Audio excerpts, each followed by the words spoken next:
Abram comigo a palavra de Deus em 1 Pedro, capítulo 2, verso 12. 1 Pedro, capítulo 2, verso 12.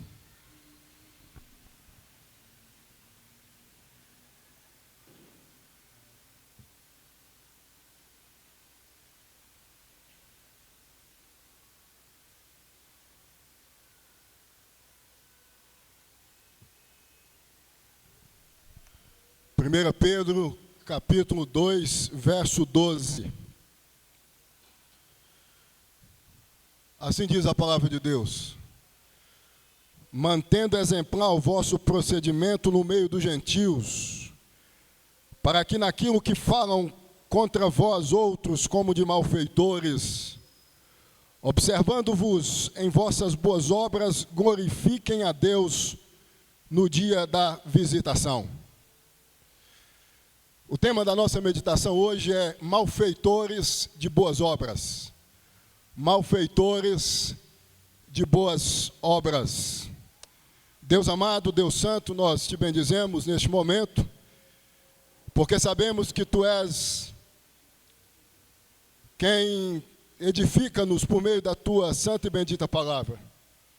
Pedimos que tu venhas em o nome de Jesus falar conosco, que possamos ser edificados pela palavra do Senhor. Assim sendo, meu Deus, que tu venhas em o nome de Jesus, com autoridade, falar com cada um de nós em o nome de Jesus. Amém e amém. Malfeitores de boas obras. Meus irmãos e minhas irmãs, vocês sabem que Jesus, considerando o sistema religioso judaico da sua época, foi estigmatizado como malfeitor. A condenação de Jesus, culminando com a sua morte na cruz, é a maior evidência de como o sistema religioso judaico, à época, o viu. Já que, vocês sabem, só os malfeitores eram condenados à morte de cruz. Os apóstolos de Jesus também foram estigmatizados como malfeitores e condenados à morte. Assim como Jesus foi estigmatizado como malfeitor, os seus discípulos, por conseguinte, também estigmatizados foram de malfeitores e, como disse, condenados à morte. André, um dos apóstolos, condenado e morto por volta do ano 60 depois de Cristo, em uma cruz grega que possuía um formato de X. Pedro, condenado e morto por volta do ano 68 depois de Cristo, crucificado de cabeça para baixo. Filipe, condenado e morto por volta do ano 80 depois de Cristo. Bartolomeu, acredita-se que foi espancado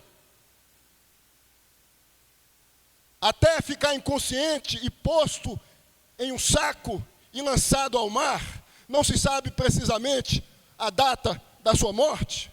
Mateus, morto por volta do ano 60 depois de Cristo, morte causada em decorrência de um ferimento de lança.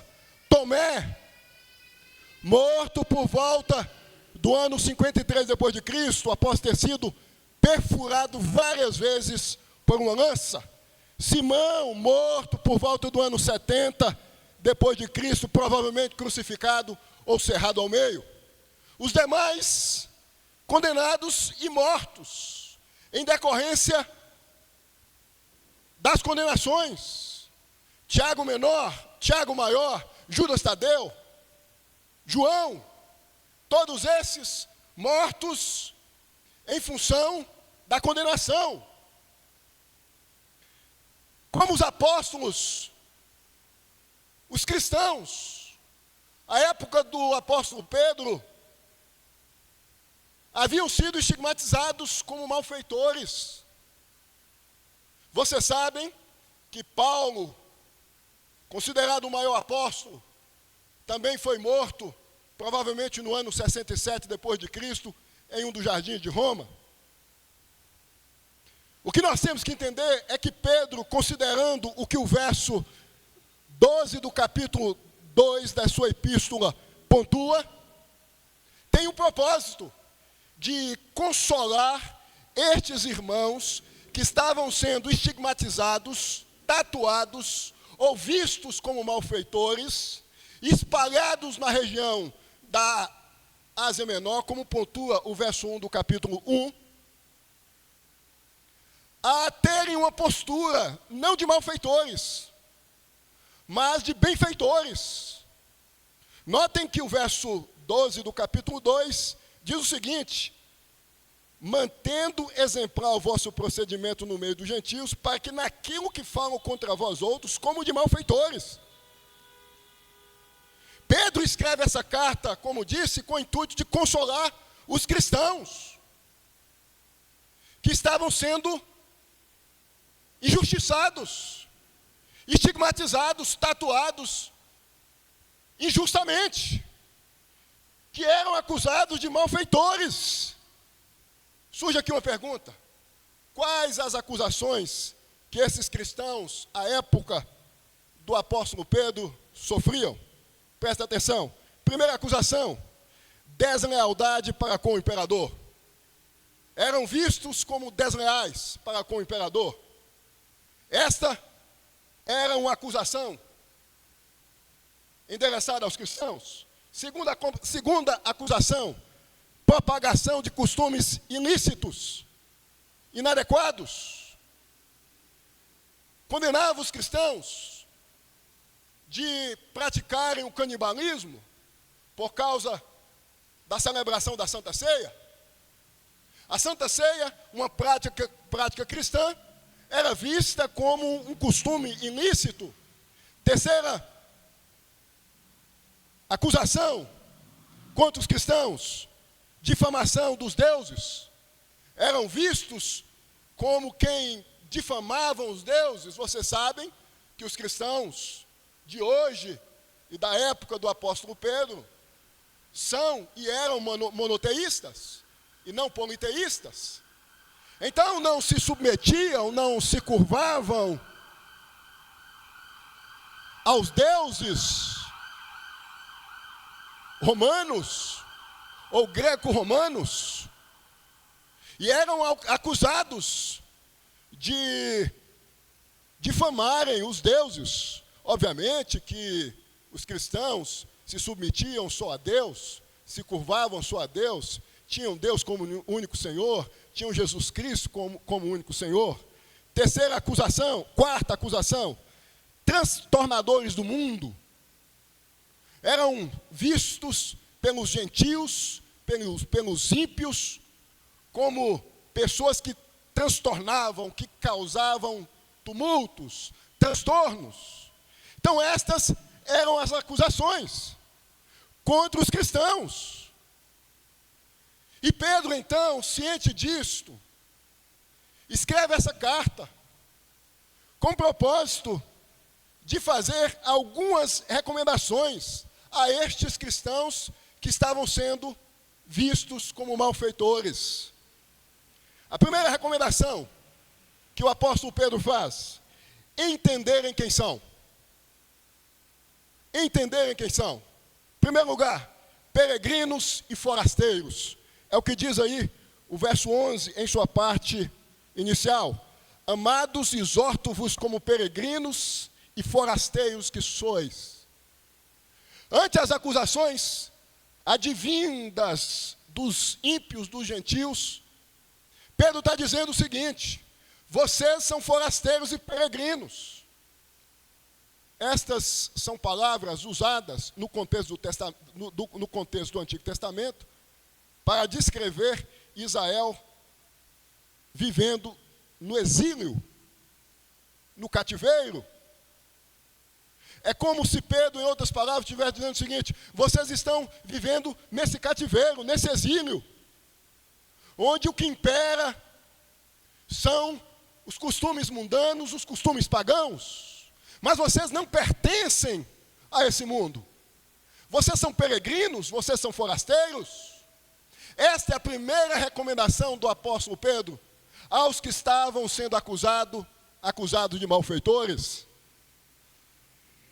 Irmãos, nós somos peregrinos e forasteiros neste mundo. Nós não pertencemos a este mundo.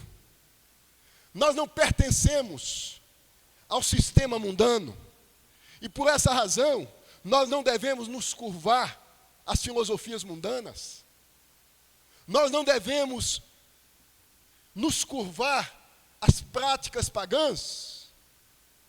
A ideia do peregrino, do forasteiro, é de quem caminha sem pertencer. Caminha por este mundo sem pertencer a esse mundo. Esta é a primeira ideia que nós temos que absorver. Nós somos peregrinos, nós somos forasteiros. Nós não pertencemos a este mundo.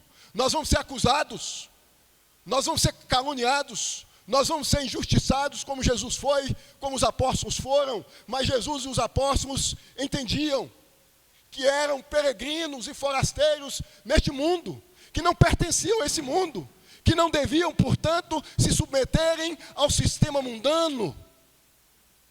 Possuíam a cidadania celestial, principalmente estavam comprometidos com as regras do céu, com as normas do céu, com os costumes do céu, com o que Jesus havia definido como regra comportamental. E obviamente que quem vive na condição de peregrino e forasteiro vai viver batendo continência, principalmente, prioritariamente, a palavra de Deus. Em primeiro lugar, eles deviam entender quem eles eram, peregrinos e forasteiros, que significa: vocês possuem um compromisso com as regras do céu, com os costumes do céu. A cidadania de vocês é celestial. Vocês estão presos nesse contexto onde o mal é majoritário. Mas vocês não podem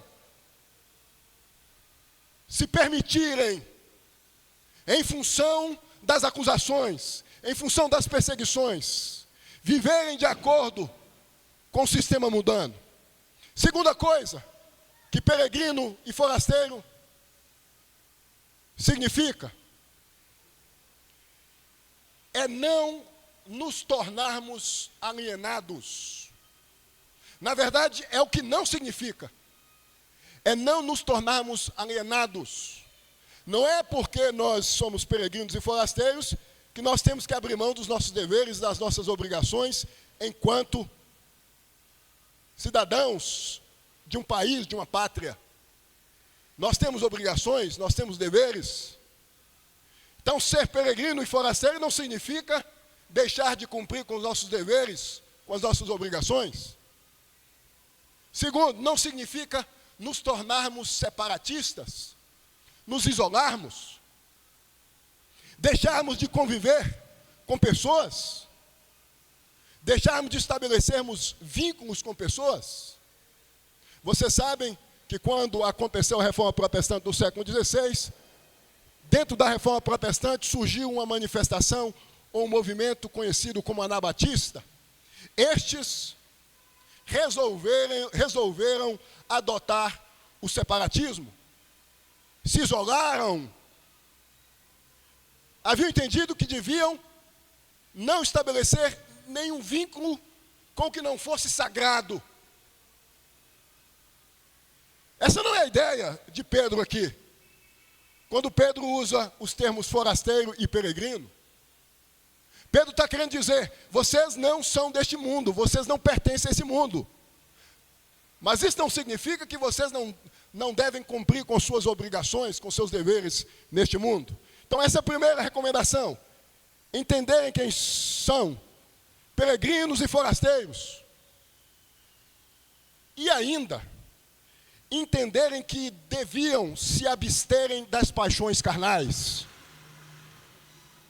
Entenderem que são peregrinos e forasteiros e que deveriam se absterem das paixões carnais. É o que diz aí, a parte final do verso 11. Amados, exorto-vos como peregrinos e forasteiros que sois, a vos absterdes das paixões carnais. Vocês são forasteiros e peregrinos. Vocês não pertencem a esse mundo. Vocês pertencem a Jesus Cristo. Vocês são servos e servas de Jesus Cristo. E por isso vocês devem se absterem das paixões carnais. E aqui não tem a ver unicamente com os desejos sexuais, com os prazeres voltados ao sexo. Tem a ver com tudo que põe Deus em segundo lugar. Tem a ver com tudo que põe Deus no escanteio da nossa existência. Tem a ver com tudo que não glorifica a Deus, que não honra a Deus, com os desejos do corpo, com os desejos oriundos da nossa natureza caída, pecaminosa, adâmica. Pedro está dizendo, vocês que são peregrinos e forasteiros, vocês devem entender que desnudados, vocês devem estar de todo desejo carnal, de tudo que é corrupto, de tudo que é pecaminoso. Tudo aquilo, meu irmão e minha irmã, que substitui a glória de Deus em nós, deve ser descartado. Todo prazer, todo desejo que não glorifica a Deus. Às vezes nós adotamos costumes que proporcionam prazeres em nós, que não glorificam a Deus. Então Pedro está dizendo, vocês devem absterem-se dos prazeres carnais, mundanos. Às vezes é uma festa de aniversário, às vezes é uma reunião familiar, às vezes é um relacionamento com um amigo, com um vizinho, que não glorifica a Deus, mas que te traz satisfação. Tudo que não glorifica a Deus, tudo que é posto no lugar de Deus, que se torna um ídolo em nossa vida, que é enaltecido por nós, que rouba a glória de Deus, que joga Deus, volta a dizer, para o escanteio da nossa existência, deve ser descartado, deve ser posto numa lata de lixo. Pedro está dizendo, vocês na condição de peregrinos e forasteiros, devem viver desnudos, devem abrir mão de tudo aquilo que tem a ver com a carne, ou seja, que não glorifica a Deus, que não honra a Deus. Essa é a primeira recomendação. Entenderem que são peregrinos e forasteiros, entenderem que deviam absterem-se das paixões carnais, pecados do corpo, como outros desejos da nossa natureza caída. Em outras palavras, em síntese, o que não glorifica a Deus, o que não enaltece a Deus. Segunda recomendação, mostrar que não eram o que diziam que eram por meio das boas obras. Eu disse que os cristãos eram estigmatizados de malfeitores, de desleais ao imperador, de adotarem costumes ilícitos, em síntese, de pessoas que viviam praticando coisas inadequadas. Pedro então está dizendo o seguinte, vocês devem mostrar que não são o que dizem que vocês são, por meio das suas boas obras. É o que diz aí o verso 12. Mantendo exemplar o vosso procedimento no meio dos gentios, para que, naquilo que falam contra vós outros como de malfeitores, observando-vos em vossas boas obras, glorifique a Deus no dia da visitação. como é que nós calamos a boca de quem nos acusa? Dando-nos bom testemunho. Como é que nós calamos a boca de quem nos persegue, nos acusa injustamente? Com as nossas boas obras. Pedro está dizendo, vocês não devem pagar o mal com o mal. Quem está perseguindo vocês não deve ser odiado por vocês. Quem está caluniando vocês não deve ser caluniado por vocês. Naquilo que falam contra vós outros como de malfeitores, mostrem que vocês não são. Vocês sabem que Jesus foi estigmatizado, tatuado, visto como malfeitor, produzindo boas obras. Vocês sabem que os apóstolos foram estigmatizados, tatuados, vistos como malfeitores, produzindo boas obras. A condenação de Jesus e dos apóstolos não foi porque de fato Jesus havia sido um malfeitor de más obras. Pelo contrário, foi porque Jesus havia sido um benfeitor, um edificador, um praticador de boas obras. Jesus acolheu os necessitados, Jesus acolheu os doentes, Jesus acolheu os marginalizados. Os apóstolos, de igual modo, de Pedro a Paulo, agiram como Jesus, mas o sistema religioso anticristão, à época, mesmo tendo estes boas obras, acusaram-os de malfeitores, não porque eram malfeitores, mas porque simplesmente o mundo, que é ninado por Satanás, se insurge contra todos aqueles que vivem praticando boas obras. Em nome de Deus, por mais que sejamos acusados, por mais que sejamos caluniados, não podemos deixar de ser quem somos. Devemos mostrar para todos quantos nos acusam como de malfeitores, que não somos malfeitores, que somos benfeitores por meio das nossas boas obras. Talvez a necessidade de você ser assim na sua escola, na condição de professor, no mercado, na condição de no supermercado, na condição de funcionário, no trabalho público, na condição de funcionário público, talvez na condição de pai, de mãe, de filho. Você precisa, ao invés de reagir, quando você está sendo acusado ou acusada, de maneira injusta, mostrar que você não é o que estão dizendo que você é, que você não é malfeitor, que você é benfeitor, que o transtorno que você causa no mundo não tem a ver com o que desestrutura as coisas, mas com o que estrutura as coisas. Pedro está dizendo que eles deveriam, por meio das suas boas obras,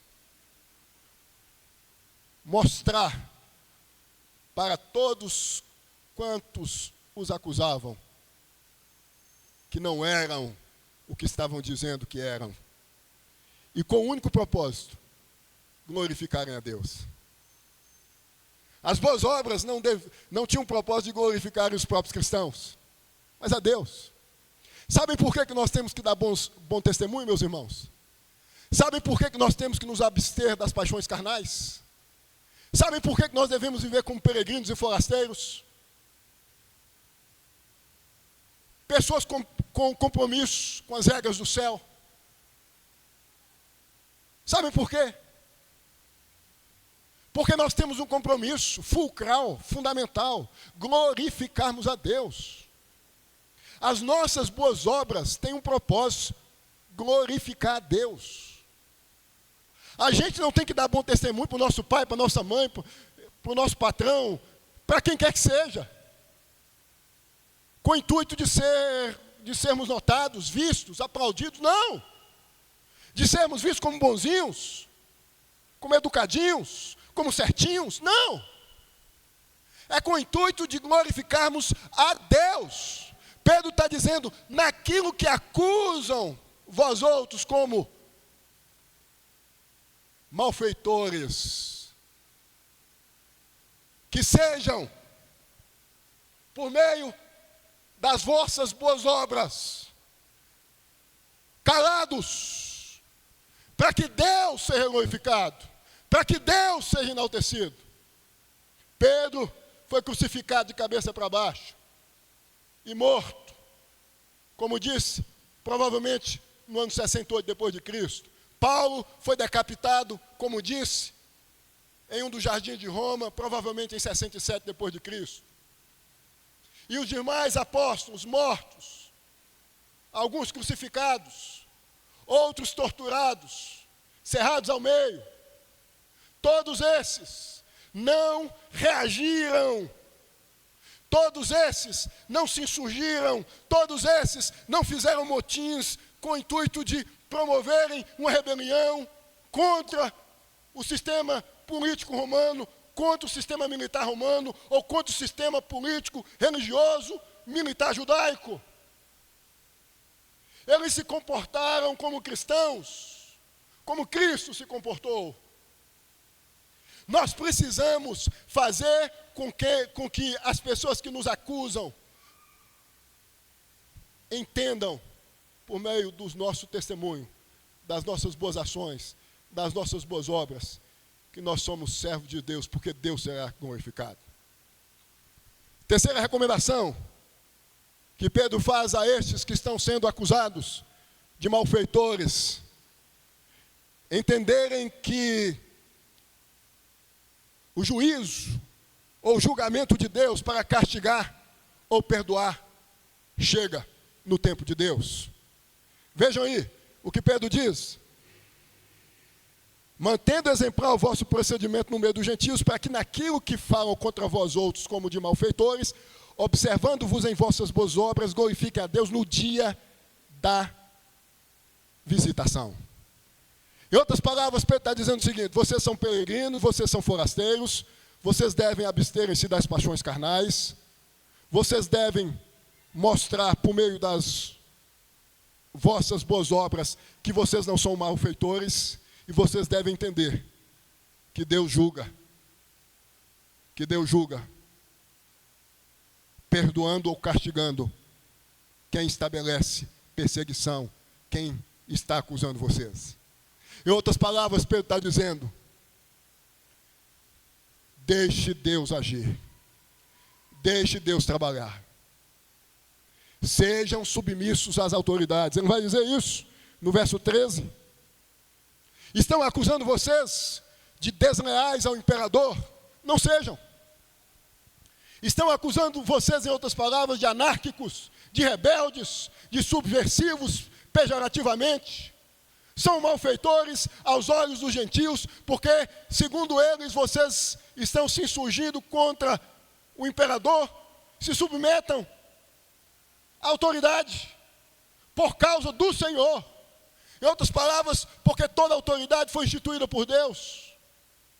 Deus, no tempo de Deus, há de julgar, há de visitar com juízo, ou seja, para perdoar ou para castigar quem hoje está perseguindo, quem hoje está caluniando, quem hoje está tatuando, quem hoje está estigmatizando, quem hoje está pintando você num quadro como um malfeitor. Meus irmãos, nós temos que entender que nós temos que descansar em Deus. Não adianta pegar em paus, em pedras. Não adianta invadir a Praça dos Três Poderes, como ocorreu alguns meses atrás em nosso país. Em nome de Deus, não adianta estabelecer anarquismos. Não adianta pegar em facas, em espadas. Não adianta adotarmos o comportamento dos macabeus ou dos zelotes. Não adianta, segundo alguns, termos o entendimento de Judas Iscariotes, já que o mesmo, segundo alguns estudiosos, imaginou que Jesus seria um revolucionário, um guerreiro, a exemplo de Davi, que Jesus ia pegar em espada, que Jesus ia montar um exército armado, e esse exército ia se insurgir contra o Império Romano. Pedro está dizendo: vocês estão sendo perseguidos, vocês estão sendo caluniados, mostrem para esses que estão acusando vocês que vocês não são isto, e Deus há de julgar, Deus há de visitar, com o propósito de condenar, de castigar ou de perdoar. Nós temos a tendência de imediato, quando somos acusados, quando somos estigmatizados, de nos defendermos. Seja em nosso serviço, seja em nossa casa, seja em nossos relacionamentos com amigos, com familiares, com quem quer que seja. Vocês sabem que Jesus, ante as acusações dos seus algozes, manteve-se silente, quieto. As nossas ações, as nossas boas ações, devem falar mais alto. Isso serve para mim, isso serve para você, isso serve para nós. Nós temos uma grande tendência de não colocarmos diante de Deus. A gente quer pagar o mal com o mal. A gente quer resolver do nosso jeito, da nossa forma. É na força do nosso braço. É na força da nossa inteligência. É na força do nosso bolso. É do nosso jeito, é da nossa forma. E Pedro está dizendo: Deus está vendo tudo, em outras palavras. E o Deus, que é o Deus de vocês, Ele há de visitar, para castigar ou para perdoar. Deus não deixa impune. A igreja perseguida triunfou. Jesus morreu, ressuscitou. Os apóstolos morreram. A história da igreja foi marcada por sangue. Mas ela não morreu. Nós temos que entender que nós temos um Deus que julga a nossa causa.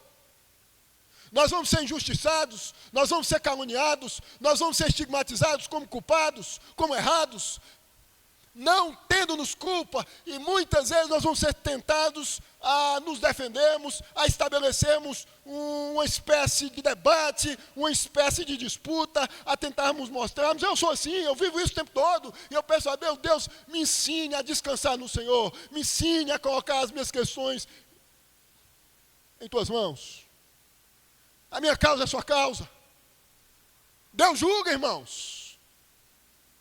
No tempo de Deus. Talvez você esteja sendo perseguido dentro da sua casa, sendo caluniado ou caluniada no seu serviço, talvez na sua vizinhança, talvez há alguém que tenta te estigmatizar, te queimar, te caluniar, e a sua tendência tem sido se defender, discutir, debater, mostrar que você não é o que está dizendo que você é. O melhor remédio ante a tudo isso é ficar quieto e entregar estes nas mãos de Deus, aguardando Deus agir, porque Deus age. Eu concluo esta mensagem, meus irmãos e minhas irmãs, dizendo que há uma necessidade de nós nos comportarmos ante as acusações que surgem contra nós, como Jesus se comportou, como os apóstolos se comportaram, acatando o que o apóstolo Pedro diz aqui: não nos insurgindo, não sendo nos rebeldes, não sendo nos anárquicos, mas mantendo-nos no que diz respeito ao nosso comportamento de maneira exemplar. Ponham-se de pé.